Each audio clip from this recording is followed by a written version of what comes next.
کی نسبت سے ہمیں قرآن ملا۔ جس قرآن کے ہم دعویٰ کرتے ہیں کہ اس میں لکھا ہوا ہے، اس کے بیان کرنے والے حضور سرور کونین کی زبان اطہر ہے۔ سرکار دو عالم وہ ہستی ہیں جن نے بتایا کہ اللہ ایک ہے۔ حضور سرور کونین ہمیں نہ بتاتے تو ہمیں کیا پتا تھا اللہ ایک ہے؟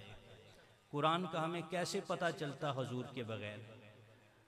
جو قرآن کا پیغام ہے، جو تعلیمات ہیں، ان کی بنیاد سرکار دو عالم کی ذات مبارکہ ہے۔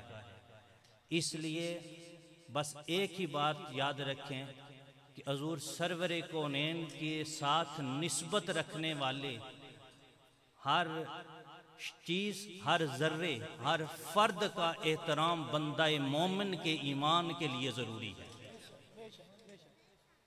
اگر کہیں اصحاب رسول پہ انگلیاں کوئی اٹھائے تو سمجھ لینا کہ یہ رسول کے در سے دور کر رہا ہے۔ اگر آل رسول کے اوپر کوئی انگلیاں اٹھائے تو سمجھنا کہ رسول کے در سے دور کر رہا ہے۔ اگر قرآن کے اوپر کوئی انگلی اٹھائے تو سمجھنا کہ یہ رسول کے در سے دور کر رہا ہے۔ اگر اولیاء کاملین پہ کوئی انگلیاں اٹھاتا ہوا نظر آئے، سمجھنا کہ یہ رسول کے در سے دور کر رہا ہے۔ اور ایسے شر پسند عناصر سے اپنے ایمان کو محفوظ رکھیں، بالخصوص اس دور میں۔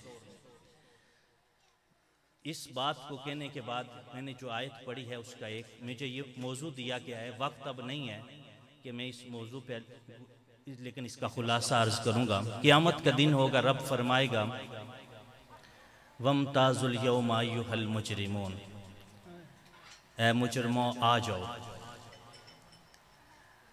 اس آیت کا ایک پس منظر ہے۔ اس سے پہلے ایک دنیا سے آئے گی، ایک دنیا ہے، اس دنیا ختم ہوگی، قیامت برپا ہوگی تو یہ آواز اٹھے گی۔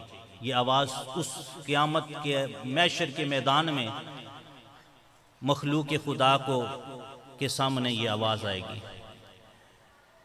اس لیے دنیا جس میں ہم گزر رہے ہیں اس کی بڑی اہمیت ہے۔ پتہ نہیں چلتا، کل ہم تھوڑی عمر تھی، 2 سال، 10 سال، 20، 50، 100 سال بندے کی عمر ہوتی ہے، گزر جاتا ہے۔ زندگی ہم سب کی گزر رہی ہے۔ یاد رکھیں زندگی بہت قیمتی چیز ہے۔ اپنی زندگی کی قدر کریں تاکہ وَامْتَازُوا الْيَوْمَ أَيُّهَا الْمُجْرِمُونَ میں اس وقت ہم اس زمرے میں نہ آئیں۔ زندگی کی قدر کریں۔ یہ جو بزرگان دین کی محبت ہے یہ ایمان کی حفاظت کرتی ہے۔ ان سے نفرت کرنے والوں کے ایمان خطرے میں ہوتے ہیں۔ اور اولیاء کاملین میں جو احتساب نفس کا فلسفہ ہے اس کے اندر زندگی کی قدر کی فکر ہے، یعنی اپنا احتساب کرتے رہو، میں صبح کیسے کرتا ہوں، میں شام کیسے کرتا ہوں۔ آقا کریم کی حدیث ہے نا کہ بندہ صبح کرتا ہے یا اپنے آپ کو ہلاک کرتا ہے یا آزاد کرتا ہے۔ بندے کی صبح شام اس کی بارگاہ میں، اس کے دفتروں میں لکھی جا رہی ہے کہ بندہ کیسے صبح شام کر رہا ہے۔ تو زندگی ایک قیمتی چیز ہے، ایک قیمتی خزانہ ہے جو اللہ انسان کو، کسی کو 60 سال کی دیتا ہے، کسی کو 70 کی دیتا ہے، کسی کو 50 کی، کسی کو 40 کی، یہ اس کی تقسیم ہے۔ تو زندگی ایک قیمتی سرمایہ ہے جو ایک انسان کو رب عطا کرتا ہے۔ اس زندگی کو اور اس دنیا کی اس زندگی کو جو اب صرف کرتے ہوئے سوچ و بچار کے ساتھ خرچ کرتا ہے وہ اس دنیا سے ہی جنت کما لیتا ہے۔ یہ دنیا جنت ہے اس کے لیے جس نے زندگی کی قدر کی اور اس کے حکم کے مطابق گزاری، اور جو اس کے حکم پہ پیرا دے کر گزارنے والا ہے، رب اس بندے کی زندگی کو میں ہی اس کو جنت اور آخرت کی کامیابی عطا کرتا ہے۔ حضرت مولا علی کرم اللہ وجہ الکریم ارشاد فرماتے ہیں، لوگو ارتحلت الدنیا مدبرتن ورتحلت الآخرہ مقبلتن ولکل واحد منہما بنون وکونوا من ابناء الآخرہ ولا تکونوا من ابناء الدنیا فإن اليوم عمل لا حساب وغدن حساب لا عمل۔ حضرت مولا علی ارشاد فرماتے ہیں، لوگو دنیا گزر رہی ہے، آخرت آ رہی ہے، ان دونوں کے بیٹے ہیں، دنیا کے بھی بیٹے ہیں، آخرت کے بھی بیٹے ہیں۔ اے لوگو، آخرت کے بیٹے بنو، دنیا کے بیٹے نہ بننا، اس لیے کہ جو دنیا کا، یہ دنیا جو ہے فَإِنَّ الْيَوْمَ عَمَلٌ، یہ جو دنیا ہے یہ عمل کی جگہ ہے، حساب کی نہیں ہے۔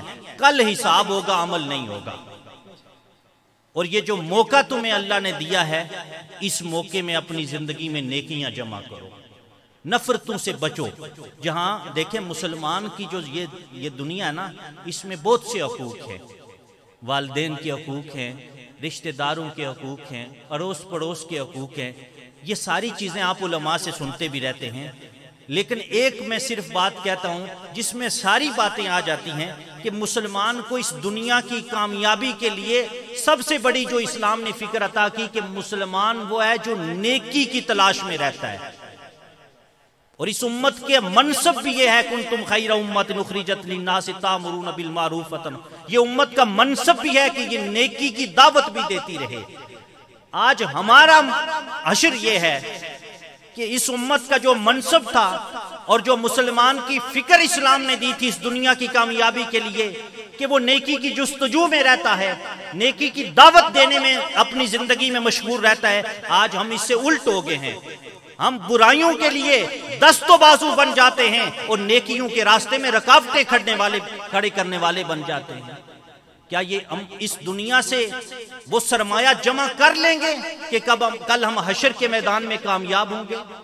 اس لیے یہ بات ذہن نشین رکھیں، اور اس پر میں بات ختم کروں گا کہ آخرت میں مجرموں کو بلایا جائے گا، ہے جرم دنیا کے مجرموں آؤ میرے کٹہرے میں تم سے پوچھوں گا کہ تم نے دنیا کی اس زندگی کی قدر کی تھی یا نہیں کی تھی۔ تو پھر اس وقت قرآن کیا کہتا ہے؟ جب بندے کے پاس موت آتی ہے، فرشتے سامنے ہو جاتے ہیں، تو قرآن کہتا ہے وَإِذَا جَاءَ أَحَدَكُمُ الْمَوْتُ قَالَ رَبِّ ارْجِعِينِ لَعَلِّي أَعْمَلُ صَالِحًا فِيمَا تَرَكْتُ۔ جب موت قریب آتی ہے، فرشتے سامنے روح قبض کرنے کے لیے بندے کو نظر آنے شروع ہو جاتے ہیں، بندہ کہتا ہے اے رب ایک مہلت دے، میں دنیا کے لیے مجھے تھوڑی سی مہلت دے تاکہ میں نیک کام کر لوں، آج میں اس قابل نہیں تیری بارگاہ میں پہنچ سکوں۔ لیکن رب کہتا ہے اب موقع نہیں، جو دے چکا ہوں وہ کہانی ختم ہو گئی ہے۔ اس لیے میں آج کے اس حضور قبلہ پیر سید سرور حسین شاہ گیلانی رحمت اللہ تعالی علیہ کے اس عظیم الشان عرس کی تقریب میں آپ لوگوں کو یہی پیغام دینا چاہوں گا کہ اس دنیا کی زندگی کی قدر کریں اور اس کی قیمتی لمحات کو نیکی کے کاموں میں، نیکی کی جستجو میں گزاریں تاکہ قبر اچھی ہو اور آخرت اچھی ہو اور کل قیامت کے دن ہم نیک لوگوں کے ساتھ ہوں۔ اور پھر ایک ہی بات کہوں گا کہ دنیا کی کامیابی کے لیے ایک بات میں نے یہ کیا ہے کہ مسلمان ہونے کی حیثیت سے ہماری نیکی کے کاموں میں جستجو رہنی چاہیے، نیک کاموں میں کوشش ہونی چاہیے۔ یہ عادتیں ختم ہونی چاہیے اب معاشرے میں، جو ہماری تربیتیں اتنی خراب ہو گئی ہیں، ایک چھوٹا سا بچہ اسے بڑے کی قدر نہیں ہے، احترام نہیں ہے، معاشرے سے احترام اور ادب ختم ہوتا جا رہا ہے۔ اور آپ دیکھیں کہ اس کے ساتھ ساتھ اچھے کام ہوں گے تو اس کے لیے کھڑے ہو جائیں گے اس کو روکنے کے لیے لوگ۔ ہم مسلمان ہیں، ہمارے نبی کی تربیت یہ نہیں تھی، نبی کے پیغام، دین کے پیغام میں یہ تربیت نہیں ہے کہ اچھا کام ہو رہا اس کے خلاف کھڑے ہو جائیں۔ میں آپ کو یہ کہوں گا کہ نیکی کا کام، اچھا کام جہاں بھی دیکھیں، آپ اگر اس سے مالی مدد نہیں کر سکتے، زبان اس کے حق میں بولیں، اگر حق میں بھی نہیں بول سکتے خاموش تو رہیں، تو اپنے اقدار کو، یہ جو ہمارا سارا سرمایہ ہے، کل حضور نے فرمایا قیامت کا دن ہوگا، بندے حضور صحابہ سے پوچھا صحابہ بتاؤ غریب لوگ کون ہوں گے؟ میرے کریم آقا نے پوچھا، صحابہ نے کہا یا رسول اللہ آپ ارشاد فرمائیں غریب کون ہے؟ حضور نے فرمایا غریب وہ ہے جو قیامت کے دن رب کی بارگاہ میں آئیں گے، ان کے ہاتھوں میں نیکیاں نہیں ہوں گی۔ دنیا کے اوپر کوئی بڑی سی بڑی بلڈنگ بنا لے، یہ دنیا کی منصب، عہدہ، مال، دولت، یہ رب کی بارگاہ میں کامیابی کی ضمانت نہیں ہے۔ رب کی بارگاہ میں کامیابی اس بندہ مومن کا قلب صاف ہے جو اس دنیا سے، اس گندگی دنیا کی سے صاف کر کے اپنے مالک کی بارگاہ میں لے جاتا ہے۔ رب کہتا ہے یہ میرا بندہ ہے، اس کو آنے دو۔ اس کٹہرے میں پیش ہونا بہت مشکل ہے، اللہ کی بارگاہ میں کامیاب ہونا بہت مشکل ہے، اس لیے اس دنیا کے ان جمیلوں میں ہمیشہ نیکی کی تلاش کیا کریں، اور کچھ نہیں ہے، اپنے دل سے پوچھ لیا کرے۔ حضور سے صحابی نے پوچھا نیکی اور بدی کی تعریف، حضور نے فرمایا استفتی قلبک، اپنے اندر سے پوچھ، تیرا اندر تجھے بتائے گا کہ تو نیکی کا کام کر رہا ہے یا گناہ۔ لہٰذا اس پوری محفل کا وقت ختم ہو گیا ہے، اس کو ذہن نشین کر لیں کہ یہ جو آج کے اس پروگرام میں دعوت فکر دی جا رہی ہے کہ ہم باحیثیت مسلمان اس رب کے سامنے ایک دن پیش ہوں گے، جب اس کے سامنے پیش ہوں تو شرمندگی نہ اٹھانی پڑے۔ مالک کریم سننے والوں کی خیر فرمائے، اہتمام کرنے والوں کی خیر فرمائے۔ اب وقت دعا ہے۔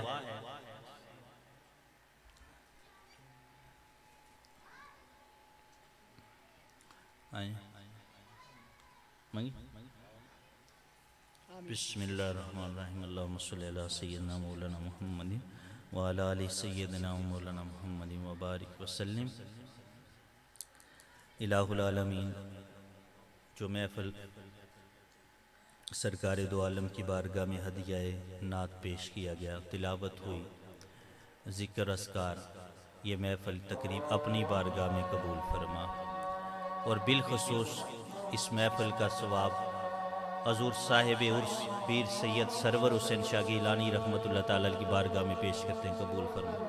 آپ کے پیر و مرشد اور آپ کے خاندان کے تمام مائیوں صاحبزادگان کی بارگاہ میں پیش کرتے ہیں، قبول فرما۔ مولا اس محفل کے سجانے والوں کی خیر فرما، اہتمام کرنے والوں کی خیر فرما، حصہ لینے والوں کی خیر فرما، اور اس کو اپنی بارگاہ سمدیت میں قبول و منظور فرما۔ ربنا اغفر لی ولوالدی وللمؤمنین یوم یقوم الحساب۔ ربنا آتنا فی الدنیا حسنۃ وفی الآخرۃ حسنۃ وقنا عذاب النار، وصلی اللہ تعالی علی حبیب محمد وعلی آلہ وصحبہ اجمعین۔